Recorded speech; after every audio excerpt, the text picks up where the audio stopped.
गिरना नदी में पानी छोड़ा है, मौसम नदी में पानी छोड़ा है। हमारे मालेगांव शहर के नौजवान मानने तैयार नहीं है। गिरना नदी में बैठे हुए पानी में उड़ी लगा रहे हैं, नहा रहे हैं। इसके ऊपर आप आवाम को क्या कहना चाहेंगे? मैं मालेगांव शहर की आवाम नहीं बल्कि उन वालिदैन को ये पैगाम देना चाहता हूँ कि जिन्होंने बड़ी मेहनत और मुशक्क़त से मौसम परेशानियों को झेलकर हर हालात को सहकर अपने बच्चों को बेहतरीन तालीम, बेहतरीन तरबियत देते हैं। आज वही बच्चे जो माँ बाप के आस होते हैं, एक उम्मीद होते हैं। गिरना नदी के अंदर पानी अभी आया हुआ है, बढ़ा हुआ है। बार बार ये अपील की जा रही है कि आप अपने बच्चों को ताकीद करें।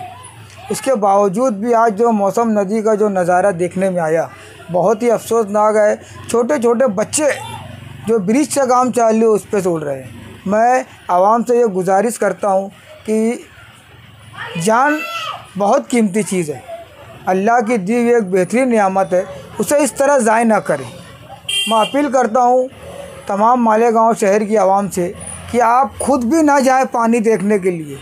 पानी देखने वाली क्या चीज़ है ये अजीब सूरत हाल है। मालेगांव शहर के अंदर पानी आता है तो बोले पानी देखने चलो, पानी देखने चलो। इसी पानी देखने की वजह से अभी कुछ दिन पहले 15 मछेरे फंस गए थे। उन्हें कितनी मुशक्क़त करके निकालना पड़ी, उनके लिए कितने मसाइल पैदा हुए थे कि यार एक आम आदमी भी ज़िला कलेक्टर, एसपी, डीवाईएसपी को हालात के हिसाब से फ़ोन करके मदद की अपील कर सकता है। ऐसा ज़रूरी नहीं है कि कोई लीडर ही फ़ोन करे, कोई एमएलए फ़ोन करे तो आवाम का काम होगा, ऐसा नहीं है। इंतज़ामिया अपनी ज़िम्मेदारी बखूबी निभाती है। ऐसा नहीं है कि हेलीकॉप्टर मौलाना ने, मुफ्ती साहब ने मंगाया या आसिफ साहब ने फ़ोन किया, वहाँ कपड़ा उतार लेने से या वहाँ पर नुमाइश करने से मामला बनेगा, ऐसा ज़रूरी नहीं है। इंतज़ामिया पहले से चौकन्ना थी, उनको हमसे ज़्यादा फ़िक्र थी वहाँ की, और उन लोगों ने अपनी ज़िम्मेदारी को निभाया। इसमें शोभा था बच्चों का भी बड़ा अहम रोल रहा कि वो एक बड़ी ज़िम्मेदार थी। उन्होंने राब्ता बनाकर हेलीकॉप्टर को लाने में पूरी कोशिश की और मालेगांव शहर की आवाम में जो 15 लोग फंसे हुए थे, इंतज़ामिया ने बाहिफाज़त निकाला। मैंने पहले भी कहा था, रिज़ल्ट आया था खासदार का, तो उसी वक्त तो आम आदमी पार्टी ने ये ऐलान कर दिया था कि हम इंडिया अलायंस के साथ हैं। हुकूमती सतह पे जब भी पार्लियामेंट के इलेक्शन होंगे हम उनके साथ रहेंगे, और ऐसे भी कहीं अगर ज़रूरत पड़ती है तो भी हम साथ रहेंगे। लेकिन जो लोकल लेवल के इलेक्शन, लोकल बॉडीज़ के इलेक्शन है, असम्बली इलेक्शन है, वो हर हाल में आम आदमी पार्टी अपने बलबूते पर लड़ेगी। और ख़ुसूसी तौर से मालेगांव शहर के अंदर तो बहुत ही ताकत के साथ आम आदमी पार्टी उतरेगी, क्योंकि मालेगांव शहर का जो मसाइल है, पानी है, साफ़ सफाई है, तालीम है और पावर का जो 200-300 यूनिट फ्री है, ये मालेगांव की ज़रूरत है। और इन ज़रूरतों की गारंटी अगर कोई दे सकता है तो आम आदमी पार्टी, जो दिल्ली और पंजाब के अंदर है। इसीलिए हम तनहा लड़ेंगे और मालेगांव के अंदर भी आम आदमी पार्टी को फॉलो करने वालों की तादाद दिन ब दिन बढ़ती जा रही है। हम आइंदा हफ्ता, मैं और मेरे साथी और नासिक के जो ज़िम्मेदार है अहलुवालिया जी, अल्ताफ़ शेख साहब और दीगर ज़िम्मेदारों के साथ हम अगले हफ्ता दिल्ली के दौरे पर जाने वाले हैं।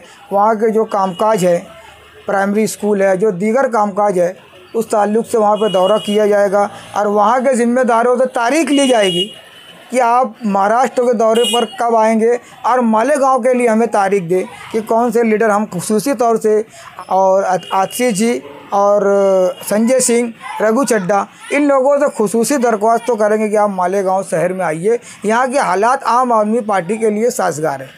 देखिए, यहाँ पर तो कोई भी दौरा कर सकता है, किसी की मनाही तो है नहीं कि ये नहीं आ सकता। रहा सवाल उनके आने के फ़ायदे का, तो मैं आपको बता दूँ, जब मालिक मेयर असम्बली चुनाव लड़ रहे थे तो जब अकबरुद्दीन अवैसी, असदुद्दीन अवैसी, ये दोनों दौरे पर आए थे, क्या वोट मिली थी उनको। आज अखिलेश जी भी अगर आते हैं तो मालेगांव शहर में ज़मीन नहीं है उनके लिए। हो सकता है कहीं ना कहीं ये बात को वो समझे होंगे कि आज अभी यहाँ की ज़मीन वैसी नहीं है, क्योंकि आपको याद होगा ना, इतना सब कुछ होने के बावजूद 20,000 वोट मिली थी एमआईएम को। वही टिकट पर जब मौलाना आए तो 1,15,000 मिल गए।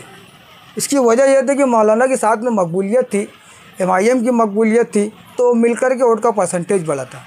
जैसे कि अखिलेश जी का यहाँ पर अभी मालेगांव के, महाराष्ट्र के अंदर भी 2 एमएलएज़ है, और मालेगांव में तो अभी कुछ समाजवादी की ज़मीन भी नहीं है।